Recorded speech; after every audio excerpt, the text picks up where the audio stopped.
In this video, we do a quick one-on-one interview with my guy Christian. He's been a student in Two Nice Profits for a couple of months now. He got his account deactivated and he was still able to hit his first $10,000 in a single month. If you guys want to hear his first story, just go ahead and get into it. All right, guys, we're with my guy Christian over here. Christian, you want to go ahead and introduce yourself to the viewers? Yeah, so my name's Christian and I started Amazon around October, I think, with one of my friends. And I joined Fresh's program about like a month or two into Amazon. And ever since then, it's only been up. Nice, nice, nice. So, what kind of got you into Amazon? That's the first question I like to ask. You know, there's drop shipping, there's trading, there's all these business models out there. Why did you pick Amazon FBA?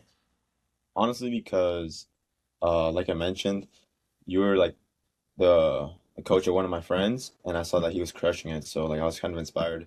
And also he also got me into it. So Okay, gotcha. So it was more of kind of like a referral. It was like because like a lot of people sometimes they see these videos online and they're kind of skeptical, right? There's someone, all these people claim they make all this type of money, but you've seen your friend that maybe you've known for a while. You knew for a while. You're like, okay, my friend could probably do it. This guy's making money online. That was your kind of cue to kind of get into this.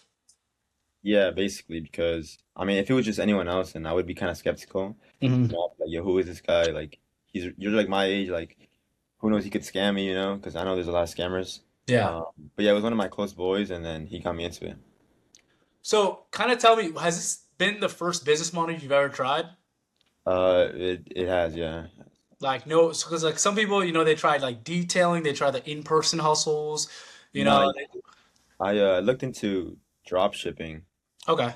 And did you ever kind of like take any action on that? Like some people make their first store and then they say they fail dropshipping. Some people run their first ads, kind of lose money. Like how? Yeah, I didn't like the whole concept of like having to run ads and stuff, Okay. and I knew it was like a like high risk high reward type thing. Okay. Gotcha. So I mean, talk to me. What have you kind of done, right? For the viewers' context, right? What was your biggest month? What month did you hit last month? And what was your kind of unique story? Because, you know, I don't want to let you say it. Yeah, yeah. So basically, like my first month in, I did like 7K, and then that was without any help. I did Hmm. 7K, and I felt like I was stuck there. So like I tried asking one of my boys, and then he was one of your students, and then he only helped me so much. So I had to, take the next step and invest in myself. Hmm. And then I think it was either my second or third month in, Yeah. I got like not banned, but I got my account deactivated for Hmm. like around a month. And then I had no sales for a whole month. And then I got my account back. Adam, one of the coaches, helped me get my account back. Hmm. And then I got my account back. And then 2 month or last month I hit 10K. And literally like a few days after I got section three. Like I got hit one of Yeah. the section threes. Like I wasn't doing anything wrong. It's just like something Amazon sends out, and I beat it. You helped me beat it, and I mean, yeah, I think hopefully next month I'm gonna hit 15, 20K. Easy. So, kind of the biggest thing, right? A lot of people are scared about Amazon deactivating their account. A Yeah, lot of people say that retail, I want to go more in depth in the Section 3 story because I feel like there's a lot of fear mongering going around. And you got your product, I don't want to say what store, but you got your product from a retail arbitrage. You went into the store and you actually bought the product. If you go on social media, everyone kind of talks about how it's impossible to Amazon if they Amazon's gonna ban you. Amazon, they don't take documentation from online retailers. They only do wholesale. Have you seen that online? Have you heard yeah. that? Once I got notified about the section three, I went on my phone, I went on TikTok, and I said how to be section three And with. you just seen the fear monger. Yeah, yeah. They're all like, oh nah, like you're finished. If you have a receipt, you're finished. Like you need an invoice or email Yeah. confirmation. And then I was And then like, I oh. remember you were like, "Am I cooked? Am I doing everything?" I was like, "Bro, let's Mhm. go. Grab all the documentation. Send me the email. We're gonna write you an up appeal." And when were you back? Like I think it was like what, 2, 3 days? Yeah, I think it was 3 days after I sent Mhm. you the little screenshot. I think it was 3 days after. And the thing about that too, right? Talk about the kind of receipt. I don't want to leak the store, but the receipt situation was interesting. You wanna Yeah, talk about it? that was pretty scary too, cause Yeah. cause I know you and Adam push like keep your receipts, keep your receipts in like a little safe area where you know. Yeah. And then this was prior to me joining the program, but I purchased something and I threw the receipt away. Yeah. And then like a few months later, I got hit with Section 3 asking for documentation. And then no, yeah, I didn't have the receipt.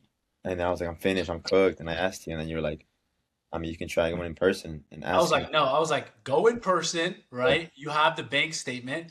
Guys, this is a teaching moment for every single of you. If you go to retail arbitrage, the number one thing you guys need to do is get your receipt, put all your receipts, put all your order confirmations. If it's digital, put it in like a Google Drive or something. Keep it organized. Put some stamps on the emails. If it's physical, put it in a shoebox. Keep everything organized, right? What we teach, right? Because you would have had the receipt if you joined, right? Because we preach that from day. We have a Amazon protection call for your account literally every single month. The number one thing is if you can't prove that you got a product and if you sell it and you don't have documentation and proof that that product is real, then Amazon could ban you at any moment, right? So one of the things, you obviously bought it from an authorized supplier. All you had to do was literally go back. I think it was like a month ago, 2 months ago, and they were still able to print out that receipt for you, right? yeah, you were. And you sent it to Amazon and they reactivated your account. Yeah, they reacted my account and then they gave me my funds back, which was like a lot of money. Mm-hmm. But yeah, that's how I beat Section 3. And yeah, so how was like after that Section 3, right? You hit your first 10K per month, right? How did the program just kind of help you with like sourcing, the community part? What was your favorite part that you think just helped you accelerate? I mean, yeah, I think it's mostly the people inside the community. Like they're really like helpful and they're always down to like hop in open calls and just help you out. So, right, you hit $10,000 in your, I think what it was like in third, fourth month starting. How long do you think it's going to take to get your first 15, 20, $30,000 with all the resources that you have right now? It shouldn't be hard. I really think I could hit 30K this month coming up. Mhm. So yeah, It's pretty easy, right? yeah, it is. So, and then did you ever think, right, you'd be able to just hit a $10,000 per month online? Did you have that belief like when you were first starting? Or like could you see 6 months ago if I told you, you had an Amazon business that's doing $10,000, would you believe that or no? Nah, I wouldn't, to be honest. I wouldn't. And what would you say to somebody that just, he's skeptical, right? Maybe he didn't get lucky and he didn't have a friend who was already starting and everything like that, that took all the risk and jump and everything. Let's just say someone who didn't have that and he's watching these YouTube videos, they want to start. What would you kind of say to them? I mean, I feel like for the most part, the reason why I didn't join your program to begin with was kind of like an ego thing too. Yeah. I was like, who's this guy? Why am I gonna give him this amount of money to Mhm. teach me when I can just go on YouTube and learn for free, you know? Yeah. So I think a big part of it was just putting my ego aside, actually investing in myself, and I mean, yeah, I mean, I got my money back from now and then, yeah.